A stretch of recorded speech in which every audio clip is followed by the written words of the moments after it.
Okay, so let's go into our third lecture, or part 3, on the cell structure and function. So we've talked about some of the differences between cells, some of the similarities between cells. The main focus for you guys to keep in mind is plant and animal cells. And what are the purposes of these pieces and parts? What do they do? What is the function of the structures within the cells? Okay, that's what I really want you guys to focus on. The last little bit to touch base on here is the internal skeleton of the cell. This is a thing called the cytoskeleton. It's the skeletal system of the cell. So when you look at the big picture of the cytoskeleton, it provides support, a framework, and movement for the cell. Okay, it's the same thing that our skeletal system does for the human body. You know, this is how we move, this gives us structural support, it gives a place for muscle attachment, etc. The cell's skeleton is really the same basic concept. Okay, so the skeleton of the cell is made up of 3 different components or parts to it. These parts are going to be actin filaments, intermediate filaments, and then microtubules. Okay? Small, medium, large. Every cell is going to have a combination of these filaments. It just depends on what the ratios are. Some cells may have a lot of actin filaments and very few intermediate or microtubules.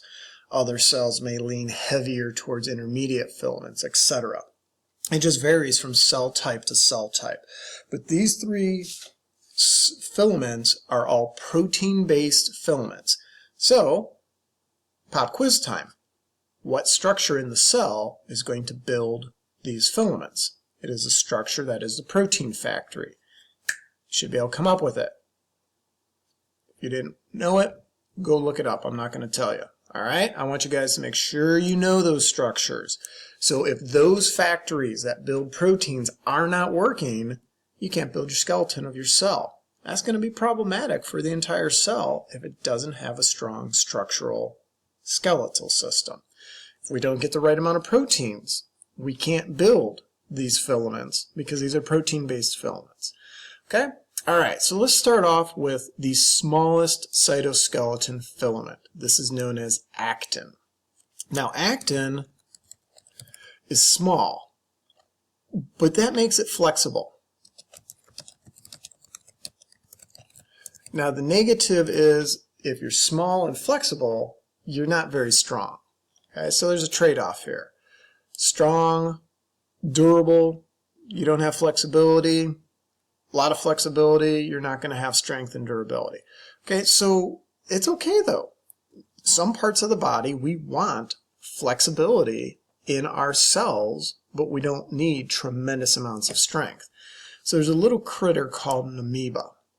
An amoeba is a protista, single-celled organism. It's not a plant, animal, bacteria. It's just a single-celled creature. And it has actin filaments embedded all over its entire cell membrane here. Okay, there's going to be tons and tons and tons of these. I'm not going to do all of it because it'll take me forever, but all these little things here are these actin filaments. That enables the amoeba to move. So flexible filaments allow for movement. They can act as a cradle, kind of structural support, but just, again, don't have a lot of strength to them because they are small and thin. So here's the actual actin filament.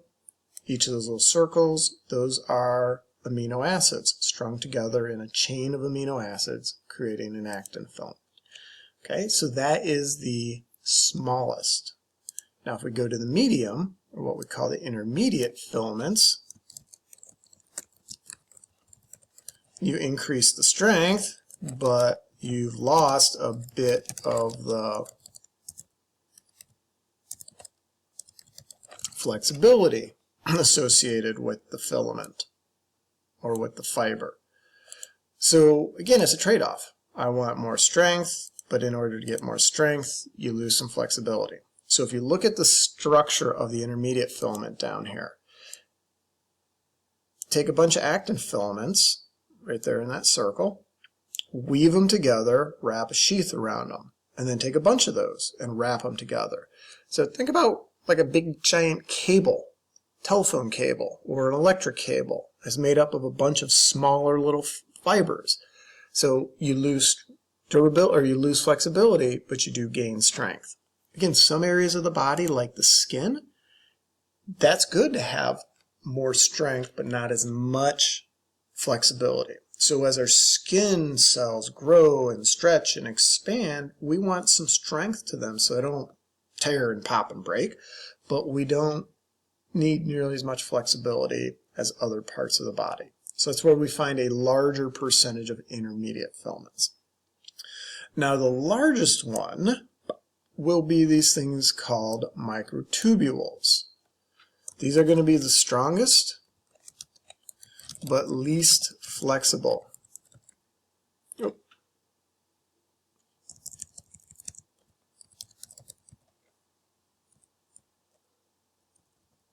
All right, strongest but least flexible of all of the filaments. So microtubules are going to be a bunch of those actin filaments coiled and wrapped and rolled into this big, large, thick structure.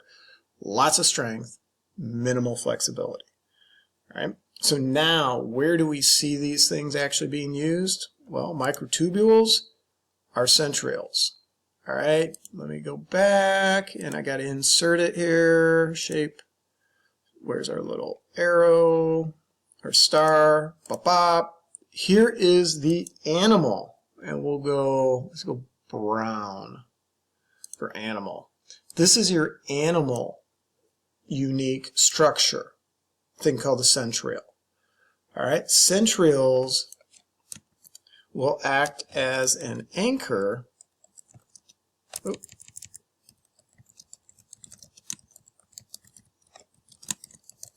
during the mitosis-meiosis process. And we'll be getting to this later in the semester as we keep talking about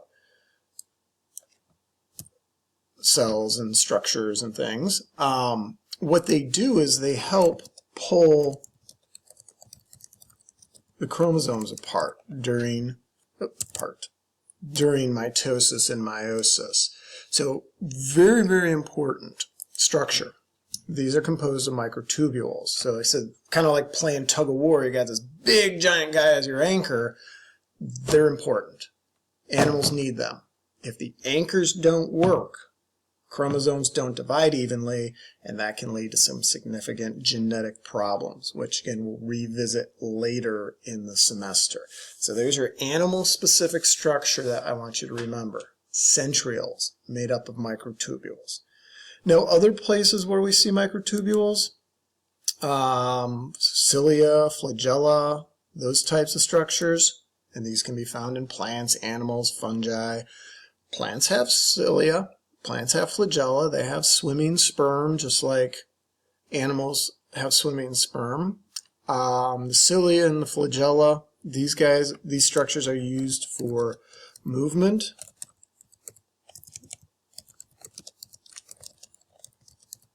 or they can be used to sweep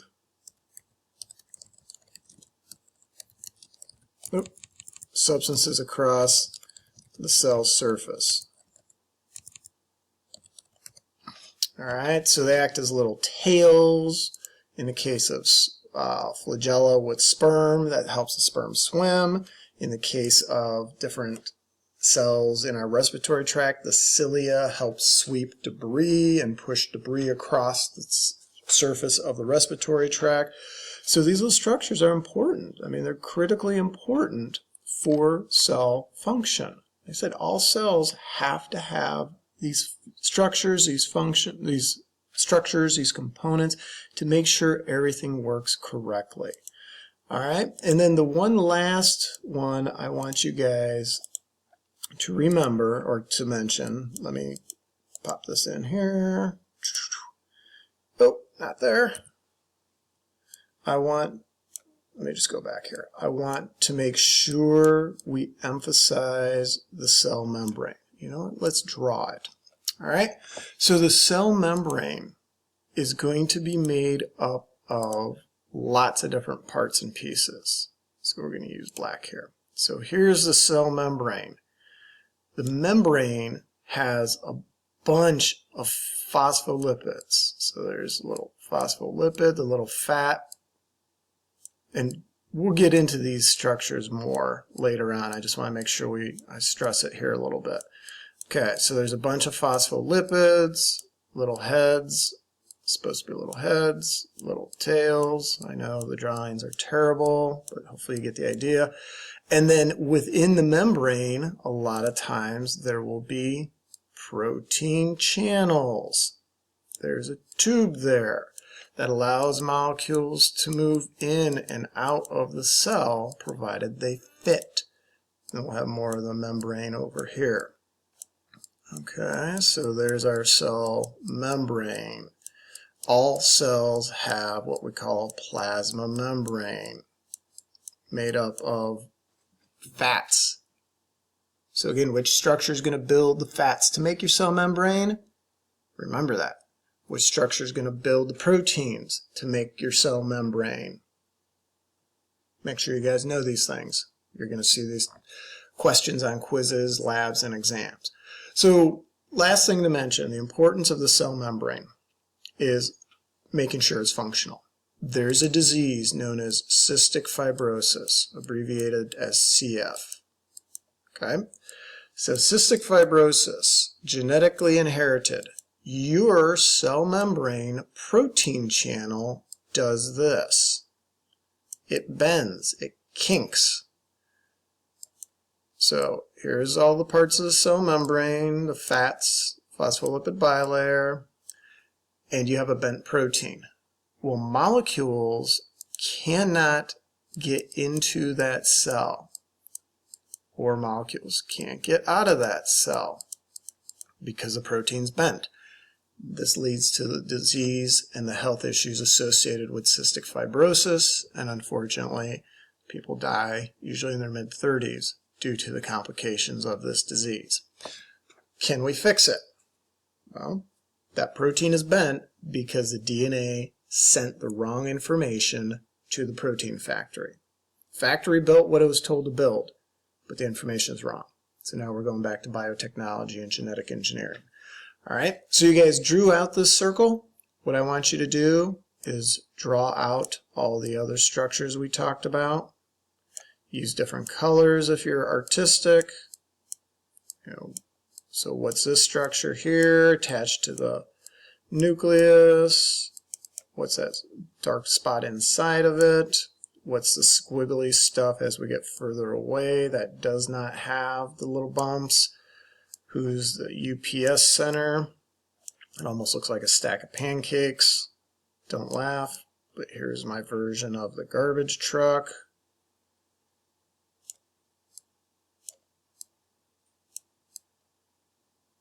Alright, so they're supposed to have a big bag of trash in here. But if they go on strike, how does that hurt us? They had a partner.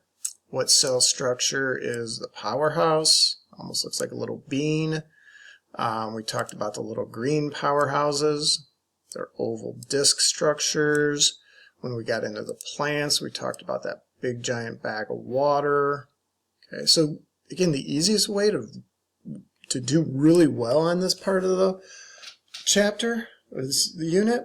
Draw a cell. Label those structures. What is the name of the structure? What is its function?